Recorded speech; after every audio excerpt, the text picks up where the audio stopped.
আত্মীয় স্বজন যখন ফিরতে থাকবে কবর দিয়া, তখন মৃত্যু ব্যক্তি এদের ফিরা যাওয়ার পায়ের আওয়াজ কবরে বসা শুনতে থাকবে। ইয়াসমাউ কারাআন আলিহিম, শুনতে থাকবে, আর সে বসতে থাকবে, আর রাইখা চলে যেতেছে।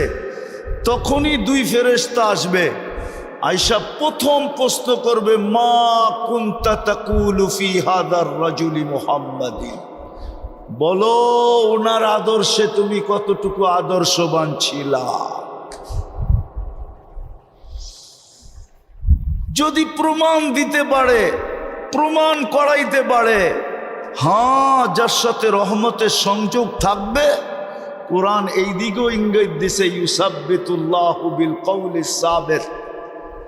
দুনিয়ার যাদের সম্পর্ক ছিল ওইখানেও আল্লাহ ওকে ভীতু করবে না, ও ভীতু হবে না, ও তো নির্ভীক হবে কবরে, নির্ভীক। যেমন ওমর রাদিয়াল্লাহু তাআলা আনহু ইঙ্গিত দিছেন, বলছে ইয়া রাসূলুল্লাহ, কবরে যাওয়ার পরে আকল বিলুপ্ত হয়ে যাবে না যতটুক আজকে আছে এতটুকুই থাকবে? তা আল্লাহর রাসূল বলছে বিলুপ্ত হবে না, আজকে যতটুক আছে এতটুকুও থাকবে না, বাল আকালু, আরো আকল বেড়ে যাবে।